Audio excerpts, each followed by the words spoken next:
a place of exhilarating beauty, where magnificent mountains and turquoise lakes meet lush rainforests. We'll reach up to the clouds along America's most scenic mountain pass, hike the icy edge of a glacier's crevasse, raft a wild river, travel by train to high adventure, and kick back at a high-altitude chalet. 1, 2, 3. Trekking through rugged backcountry, we'll witness both fire and ice and take you to places where man meets bear and man's best friend takes charge. In this untamed and sacred space where the buffalo roamed and nature stirs the soul, we'll uncover the many secrets of Glacier National Park.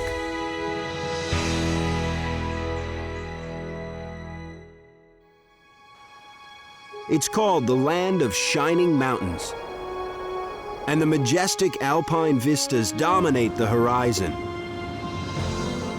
Glacier National Park stretches across the snow-capped peaks of the Rocky Mountains in northwest Montana. Each year, nearly 2 million people make the pilgrimage to this pristine paradise because a glacier up close is a sight to behold. And many of them choose to travel here the same way the park's early visitors did. They board a train called the Empire Builder that is now part of Amtrak, and full steam ahead. Glacier National Park is the principal stop along the route of the Empire Builder. In the summer months, over 60,000 passengers hop on and off the train, using it as their primary means of transportation to explore over 1 million acres of parkland. Well, certainly the best way to come to Glacier Park is by train, and certainly it is the most magical. The whole experience of the train itself, from the dining car to reclining seat coaches to our sightseer lounge car. All of the water after we pass the Continental Divide flows in that direction and ends up in the Gulf of Mexico. On the Empire Builder, interpretive guides board the train at different spots along the way. James J. Hill was the founder of the Great Northern Railroad that covered the entire upper western United States. His trains connected the towns and made so much commerce possible that James Hill became known as the Empire Builder. This intercontinental train, named after Hill, made its debut in 1929, linking the windy city of Chicago with the West Coast. But here's something you might not know. It was James Hill's son, Louis, who became Glacier's greatest champion once he succeeded his father as head of the Great Northern Railroad. To promote travel to Glacier National Park, Louis Hill created innovative marketing campaigns designed to reroute wealthy Americans from their European travels to this corner of Montana. And move over Madison Avenue, Louis Hill lured them with a clever slogan which still rings a bell today: "See America First." The slogan worked. Americans headed west to Glacier in droves. And to accommodate them, Hill's Great Northern Railroad built Swiss-style lodges that made you feel like you were in the middle of the Alps. One of the most picturesque of Hill's lodges, the Many Glacier Hotel, is cradled majestically between the mountains and Swift Current Lake, a setting so stunning it's often been called the Gem of Glacier. Another hotel, built by the Great Northern Railroad, the Glacier Park Lodge, has long been considered the premier place to stay at the park. It still offers comfort, class, and a convenient location right across from the train depot in East Glacier. Known as Big Tree, the lodge's most outstanding feature is its lobby. This immense 20,000 square foot space is supported by the trunks of 24 massive Douglas fir trees that stand nearly 5 stories tall. The Glacier Park Lodge is well worth a stop, even if you're just passing through the park by train. The Great Northern Railroad is such a part of the park that one of its old bunkhouses is an attraction. It's called the Isaac Walton Inn, and it sits just outside the park, a stone's throw from the railroad tracks at the Essex stop. The inn was originally built in the 1930s to provide housing for railroad workers. Today, the Isaac Walton, which sports several cross-country trails, is also a popular winter destination. In fact, it's the only historic hotel near the park that stays open year-round. And it's here that guests can relive a little romance from the past by spending the night in one of the refurbished cabooses located right on the grounds, complete with bunk beds and a wood-burning stove.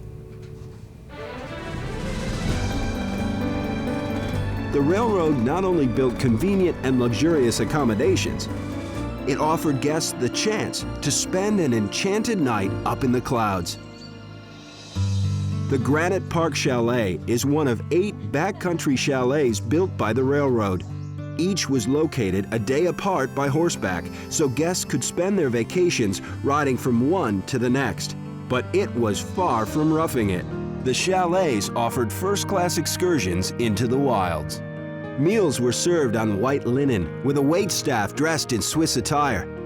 It was a slice of European elegance on the edge of the frontier, with all the trappings you'd expect to find in the finest hotels.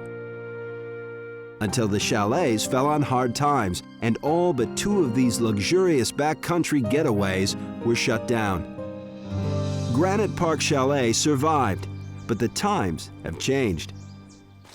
Now visitors arrive on foot, not horseback, hiking 7.5 miles along the jutting Highline Trail, one of the most magnificent day hikes in the entire park. In the heat of summer, the trail brims with bear grass that grows up to 5 feet high. Although bears are known to eat the bulbs, it was first dubbed bear grass by the Lewis and Clark expedition, who happened upon bears meandering through a meadow of these wildflowers.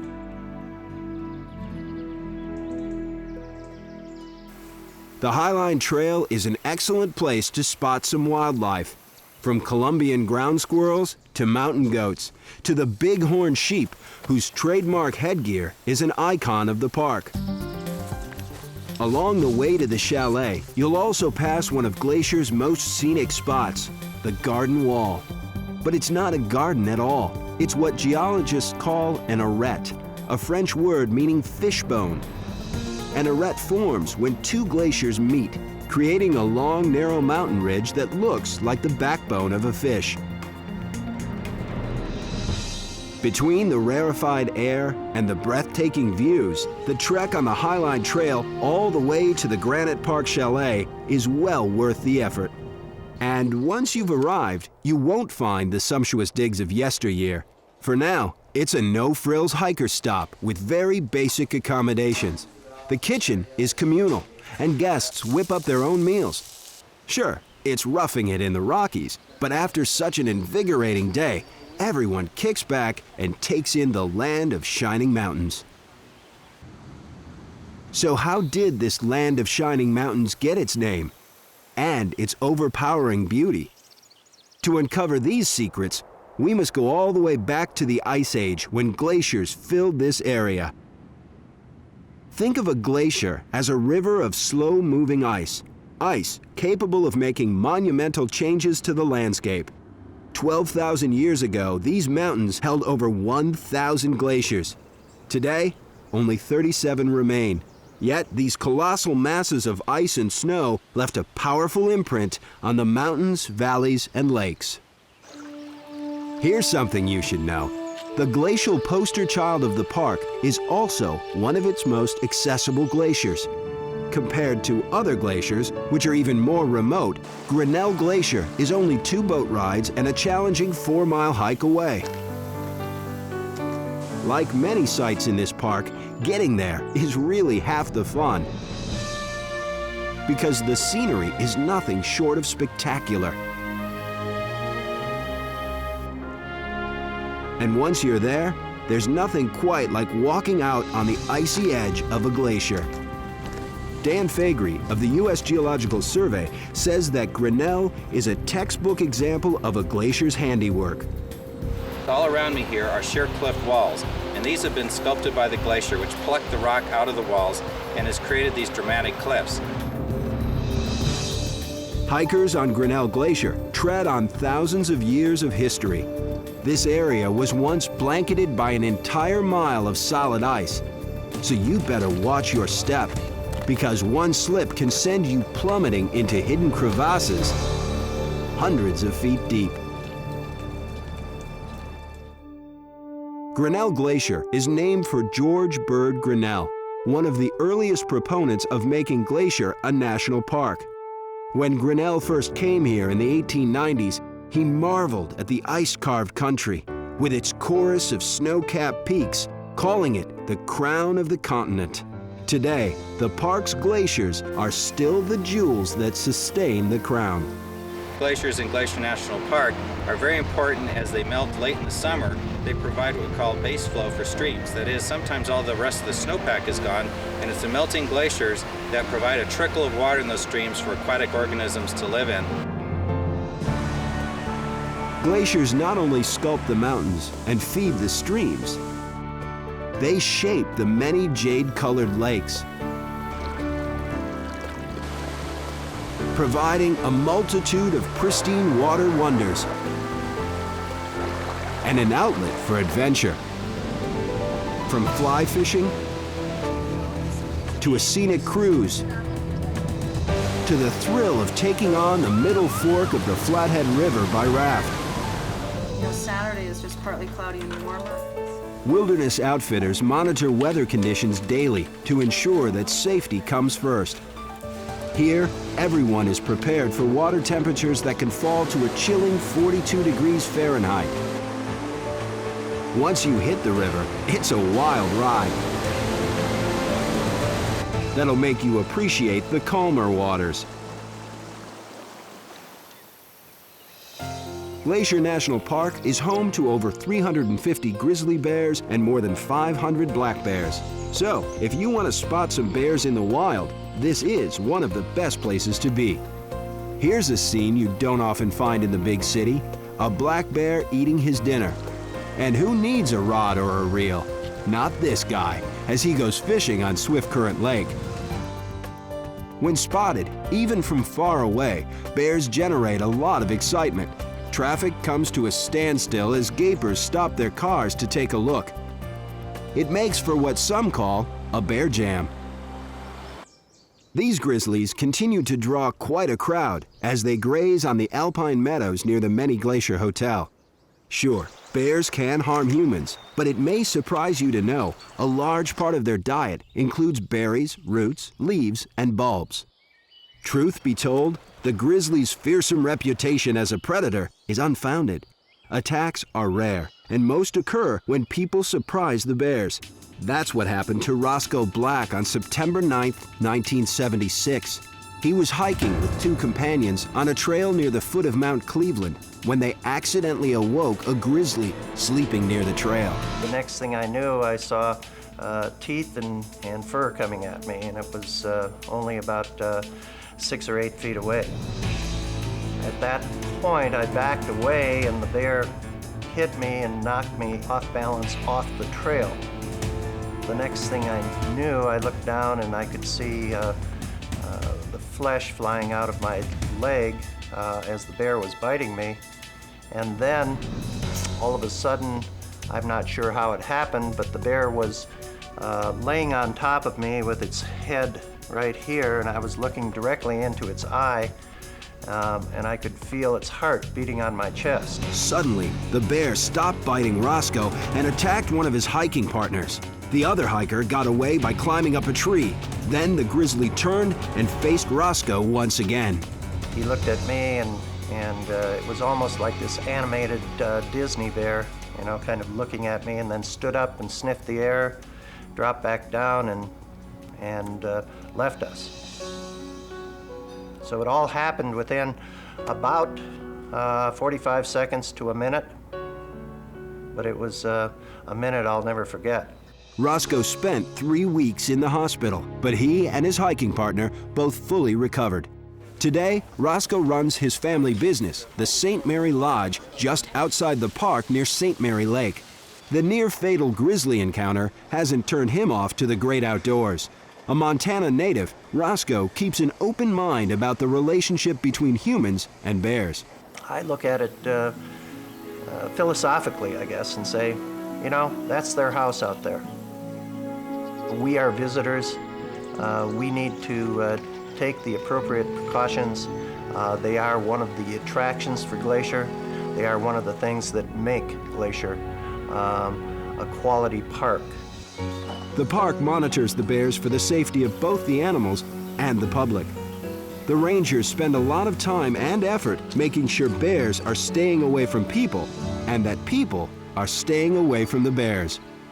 At the Granite Park Chalet, Ranger Alex Stevens peers through a spotting scope to keep an eye out for grizzlies that may wander too close for comfort. We use it up here whenever we have bear activity to monitor bears, to make sure they're not coming near the chalet, and to see what they're digging up down there in the valley itself. Each confrontation between man and bear is treated as a unique situation, so a variety of bear management techniques are used to keep things in check. A bear can be chased away by simply shouting, "Hey bear," or by a squirt of pepper spray. But sometimes the situation calls for a more direct method. Safety's always first. We have a shotgun with rubber bullets, beanbags, and cracker rounds. I'll show them to you. And they're all less than lethal ammunitions, and basically what that means is that they're not going to kill a bear, they're just going to hurt it a little bit and give it a negative stimuli. And certainly you have to be wary of where you place that shot with your bear. You want to hit it in the fatty part of the rear end.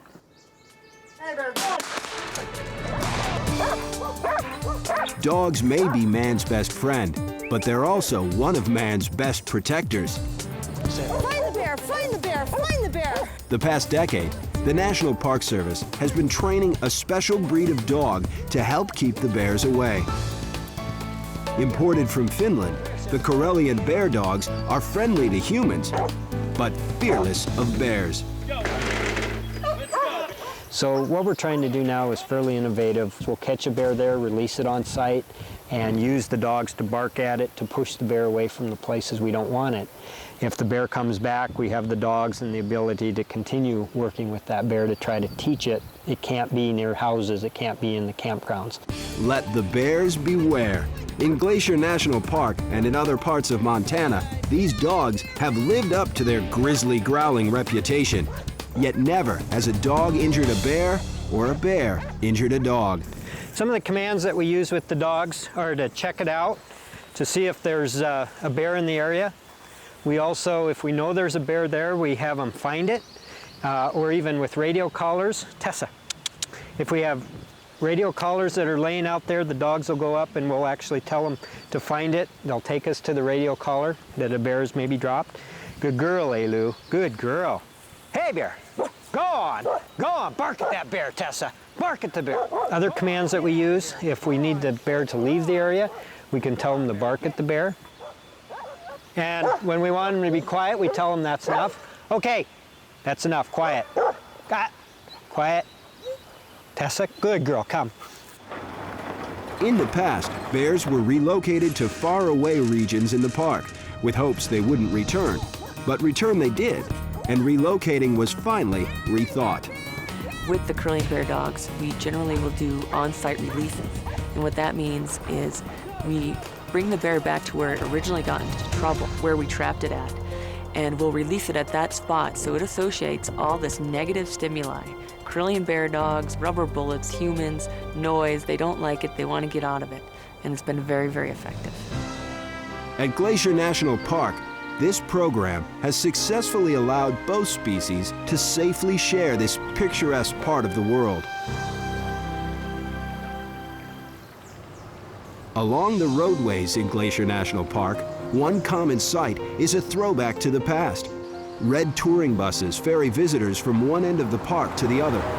About 500 of these buses were originally built by the White Motor Company of Cleveland, Ohio, to tour the western national parks. But as automobile travel increased, the buses were no longer desirable, except at Glacier, where the Going to the Sun Road provided one white-knuckle ride, a ride not many tourists wanted to tackle. These buses, which had been operating since the Great Depression, were so deteriorated and unsafe that the park had decided to retire the entire fleet. In 1999, Ford Motor Company took on the task of rebuilding and refurbishing each bus by hand. And thanks to Ford, they're as good as new. Although they harken back to old times, they now meet current safety and emission standards and offer passengers a smoother ride. And an important part of the park's history has been preserved. The drivers of these buses were once called gear jammers. Joe Kendall, the oldest jammer in the park, explains. They got the name gear jammer in the early days because all the buses had manual transmissions, and they had to shift the gears, they had to double clutch them, and you could hear them jamming their gears going up and down the mountains. At Glacier, people still prefer to take the bus, where the top rolls back to offer sweeping alpine views. These buses provide full and half-day tours throughout the park, servicing all the major lodges. The Going to the Sun Road is the 50-mile highway that connects the east and west side of the park. If you're jumping in your car for a spin, keep your hands on the wheel and your eyes on the road. There's often little separating you from the path to a plunge. Carved onto sheer mountain sides, the twisting road offers a ride of a lifetime. A 3,000-foot climb to cross the Continental Divide.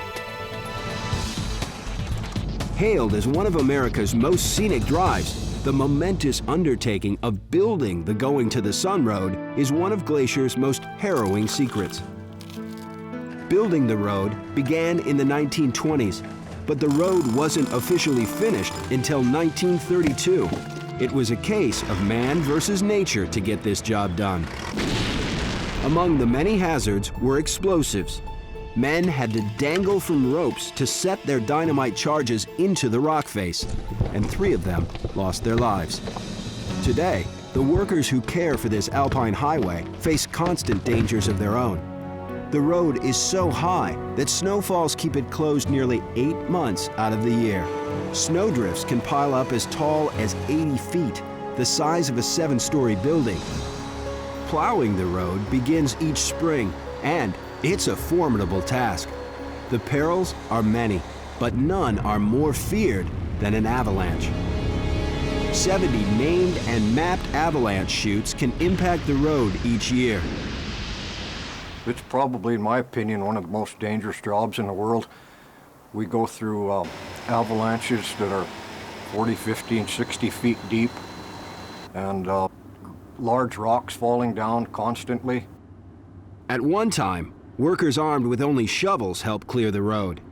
Nowadays, more efficient machinery has taken their place. But it still requires 7 workers and 4 avalanche watchers working at least 40 10-hour days to clear the road, a job that sometimes needs to be done 3 to 4 times because of avalanches. The Going to the Sun Road doesn't open before Memorial Day. By then, the majority of the snows have usually stopped. Although snowfalls can occur throughout the year, even in the summer months. This major annual event heralds the arrival of summer and tourists to the park. Yet, once the road finally opens, motorists need to beware. The #1 danger is falling rock. We found a car the other day. It was abandoned, the windshield was plumb gone. And there was like a 10-inch rock sitting on the seat. And we do close the road at certain times to go clean the rock slides off. In spite of the falling rock and the hairpin curves, there are very few accidents along the Going to the Sun Road. And it's here you'll discover some of the park's most spectacular secrets. Lake McDonald, the largest of Glacier's 250 lakes, is one glorious sight. A setting that makes you want to just sit back and soak in the view. And what could be more ideal than staying in the Lake McDonald Lodge? Actually, a few lucky souls live on the lake in private residences that were former homesteads. Homesteads were established here long before this became a national park. And by the laws of the United States, a homesteader was able to keep his or her homestead, and they remained private inholdings after the park was created around them. These former homesteads were passed down among families and date back to some of the first settlers in Montana. Beth Ladau's grandfather came to Montana as a prospector. He never struck it rich, but in 1913, he purchased some property and left his family a treasure. To have a place like that you can return to feels like a piece of your soul. It becomes a part of you in a very deep way that is part of your identity. Another special spot, away from the bustle of the Sun Road, is the Trail of the Cedars. You may think rainforests are only found in warm tropical places, but this might surprise you. In Glacier National Park, an ancient forest is part of the easternmost reach of the Northwest Pacific rainforest, and the home of western red cedars, hemlocks, and black cottonwoods. The Trail of Cedars meanders along a wheelchair-accessible footbridge at the base of Avalanche Gorge, where you'll find one of the park's more colorful secrets. Deposits of finely ground silt called glacial milk turn the water to brilliant shades of blue when reflected by the sun. Another water wonder just off the Going to the Sun Road is Bird Woman Falls, where water tumbles from a hanging valley that appears magically suspended above a larger valley below. Further up, watery tears seep from rocks on a hillside aptly called the Weeping Wall. The Going to the Sun Road peaks at Logan Pass, an elevation of 6,680 feet. Here, the weather can abruptly change from sunny to snowy, Arctic to tepid, meaning no two trips up the mountains are ever alike. And it's always interesting going up over Logan Pass through the mountains every day because the light is different, the clouds different, the cloud formations make different shadows in the mountains, so it's always an exciting experience. Logan Pass is where the Going to the Sun Road lives up to its name. It's about as close to the sun as you can get on a U.S. highway. It's also where the Continental Divide separates the principal continental drainages. The divide accounts for the abrupt and dramatic weather shifts at Glacier. The park is split east side and west side by the Continental Divide that pretty much runs down the middle of the park from north to south. The Continental Divide is made up of two mountain ranges, the Livingston Overthrust and the Lewis Overthrust. The air masses come from the Pacific Ocean, pile up against the Continental Divide, and in order to get over the mountains, they must lose their load, which is rain. And that gets deposited on our side. The air mass slips up and over the mountains, down the other side onto the east side around St. Mary and Many Glacier. Thus, when you go to Trail of the Cedars, you see a lush environment there with cedars and hemlocks. On the other side, predominantly, you see aspen, prairies, and some white pine. So if the weather drives you off one side of the divide, a move to the other side may save the day. Everyone has heard of the Continental Divide, but the Triple Divide Peak? Probably not. From the Sun Road, this peak looks insignificant, but it's one of a few Triple Divide peaks on the North American continent. When snow or rain falls on the peak, it flows in not two, but three directions, toward the Pacific Ocean, the Hudson Bay, and the Gulf of Mexico. One of the most extreme ways to experience the Going to the Sun Road is to bike up more than 6,000 feet above sea level, a challenge for the best of bikers. Once you reach the summit, the only way to go is down. You can always take on the summit during the day, but nighttime is a different story. Here's a cycling secret. In the summer, around the time of a full moon, going to the sun becomes going to the moon road, or almost. On those nights, bikers ride up to the top during daylight and make their way back down under moonlight. This means riding right on the edge, where safety is a big concern. It's also one of Glacier's most daring adventures.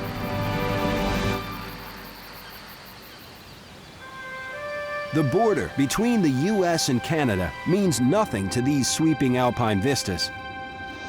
One little-known fact is that Glacier National Park has a Canadian partner. In 1932, Glacier National Park and Waterton Lakes National Park in Canada created the Waterton Glacier International Peace Park.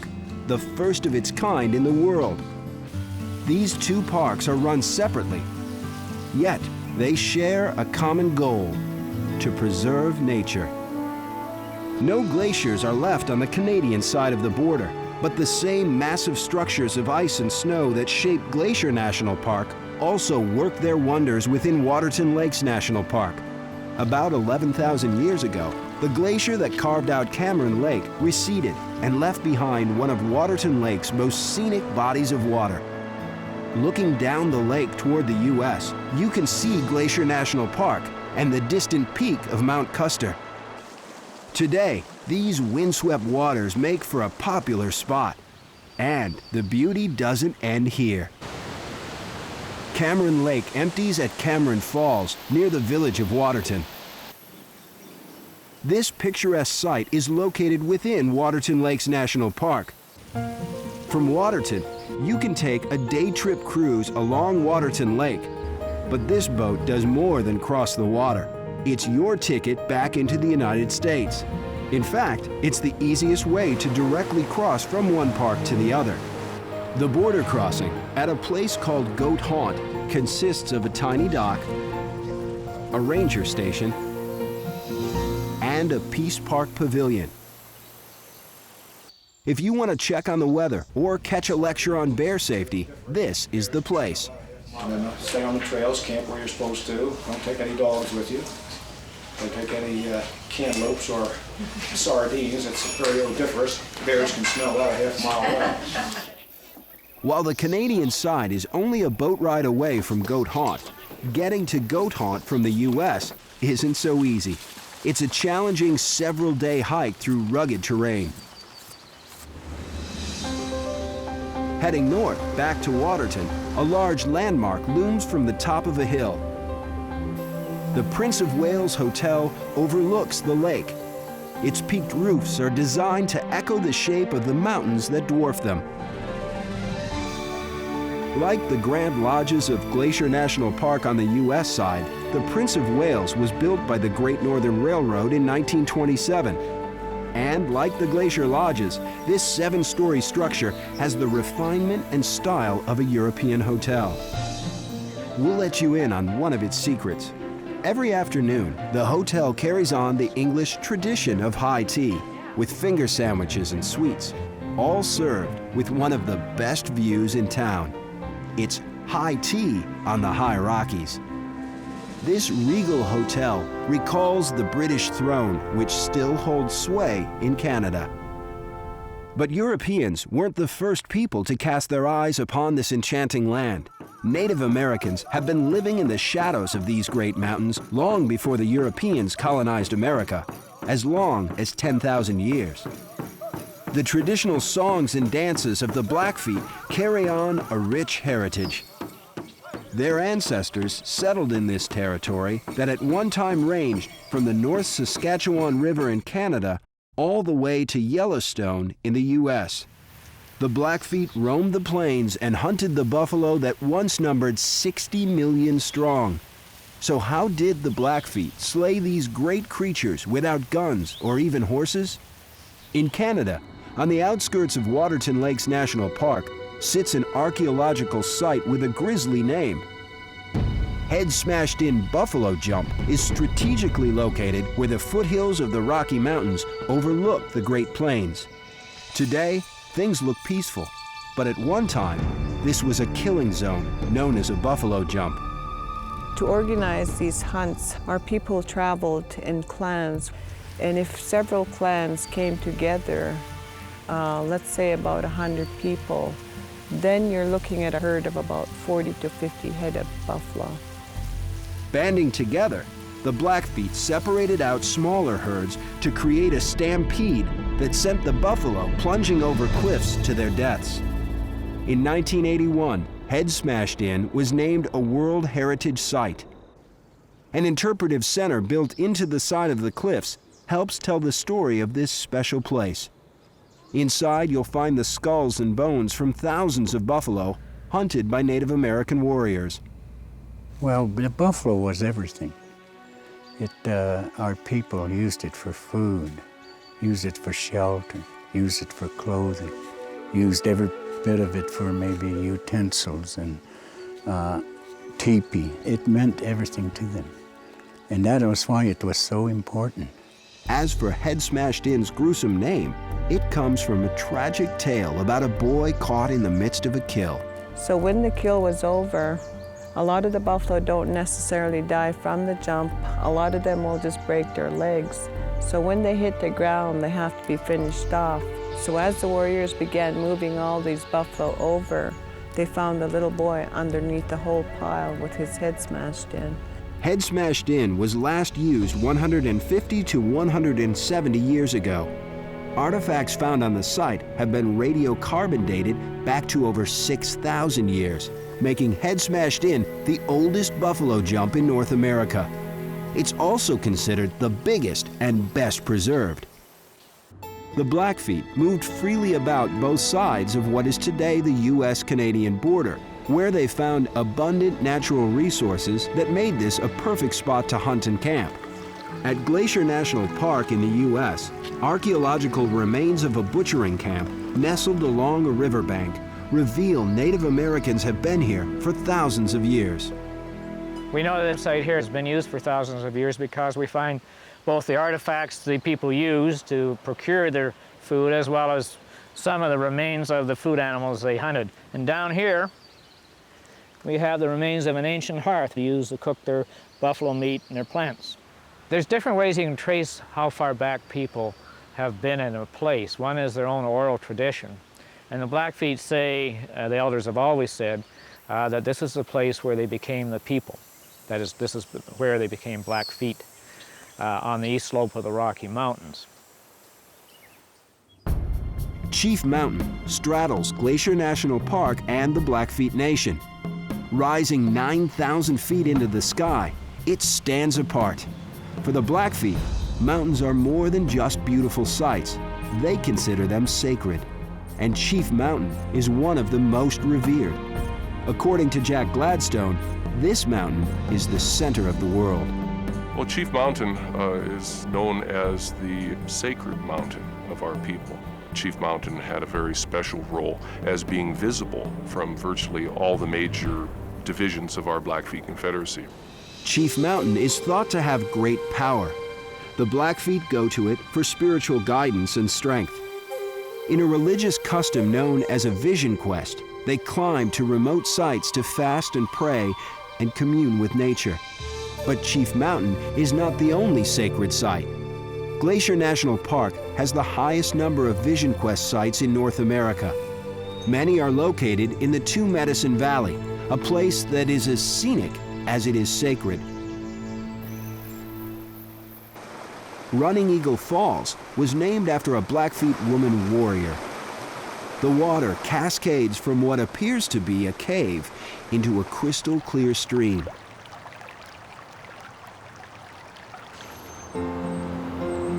At Two Medicine Lake, one of the park's most beautiful boat rides offers a dramatic perspective of the sacred peaks.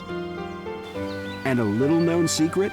It was here, at the Two Medicine Chalet, that President Franklin D. Roosevelt chose to give one of his famous fireside chats in June of 1934. And it was also here that FDR was inducted into the Blackfeet tribe. The mountain that we have here on our left is called Heavy Runner Mountain. Many visitors to the park never realize its rich native history, a history that dates back to the end of the Ice Age. To learn more about this special place from the people who are a part of it, all you have to do is hop aboard a Sun Tours bus, and Blackfeet guides take you to a place where past and present are forged into one.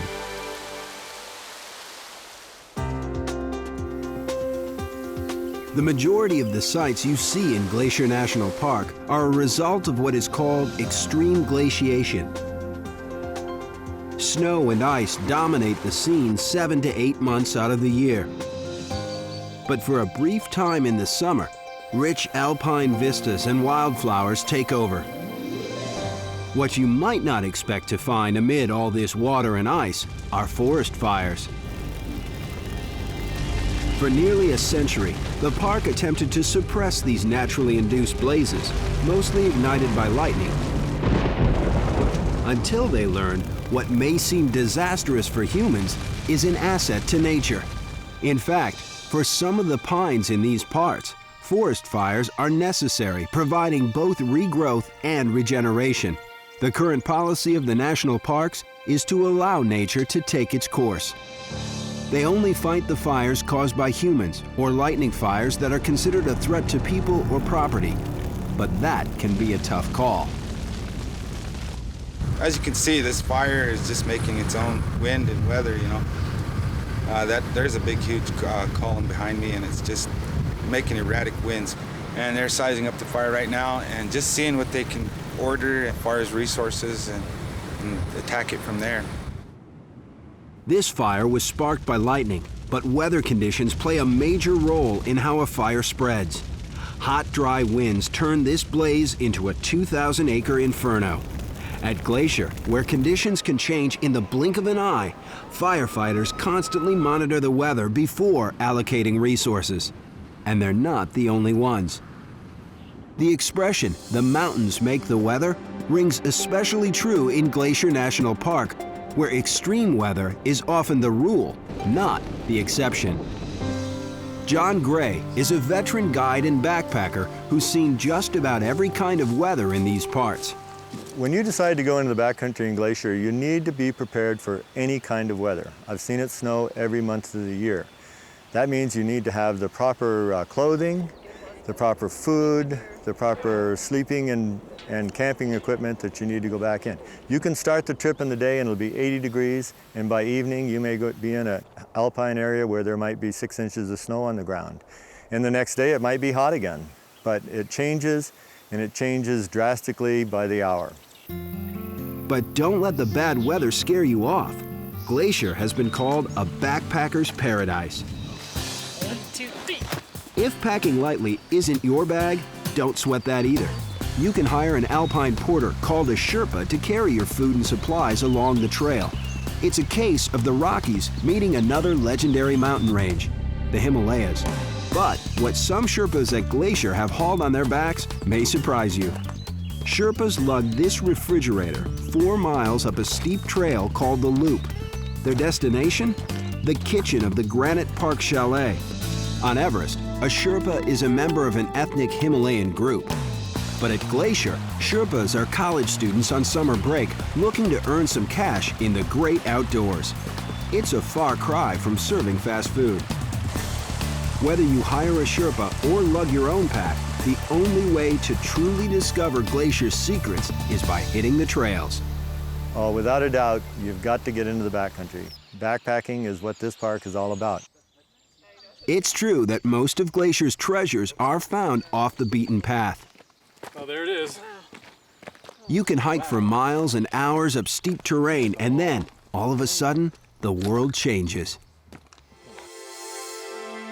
Like so many sites in the park, this one is well worth every effort to reach it.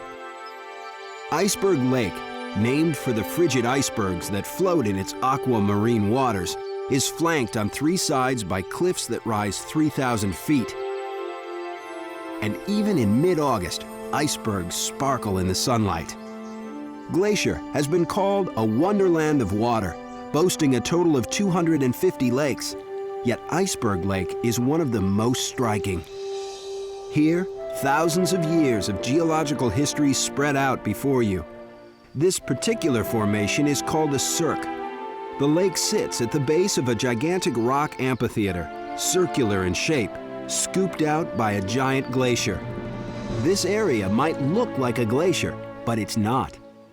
The glacier that created Iceberg Lake melted away during the last century, a fate that also awaits the rest of the park's glaciers. These immense mounds are going extinct. At Grinnell Glacier, black or dirty ice, an increased amount of crevicing, and the convoluted icescape are all signs that warming temperatures are causing this glacier to melt more rapidly than the snow can replenish it. In fact, Grinnell Glacier is 1/3 the size it was 150 years ago. But it's not the only casualty. In 1850, this area was home to 150 glaciers that covered 61 square miles. Today, only 37 glaciers are left, comprising less than 17 icy miles. Dan Faegre and his team at the U.S. Geological Survey use a technique called repeat photography to track the glacier's demise. And a picture is worth 1,000 words. Faegre's team has rephotographed the same glaciers from the exact same view and angle. Black and white photos taken in the early 20th century are compared with recent photographs of Grinnell Glacier. In 1938, the area is covered in ice with no apparent lake. Soon after, we begin to see evidence of a proglacial lake. From a more recent photo, the lake has gotten larger. Another photo shows a portion of Boulder Glacier in 1932 and the same spot in 1988. There is very little ice left on this side of the glacier. Blackfeet Glacier and Jackson Glacier were once one glacier. By 1939, they had separated. Glaciers are just massive accumulations of ice, thousands of feet thick, that slowly respond to heat and solar energy. Repeat photography tells us that these glaciers are receding rapidly, and that the phenomenon known as global warming is claiming Glacier National Park's cherished namesakes. It is estimated that all of the park's glaciers will lose their glacial ice by the year 2030. Although vanishing, the glaciers have left a spectacular legacy, carving out the mountains, valleys, and lakes that surround us, and making this park a place you simply have to experience. It's here that you can relive a little history aboard the only transcontinental train that stops at a national park. Challenge yourself to extremes never thought possible. Kick back at scenic getaways set amid stellar snow-capped peaks, where you can take a moment to contemplate one last monumental secret. These glaciers have collectively rewarded us with a national treasure, wild, unspoiled, and awe-inspiring. To those who take the time to discover it, a park called Glacier is the crown of the continent.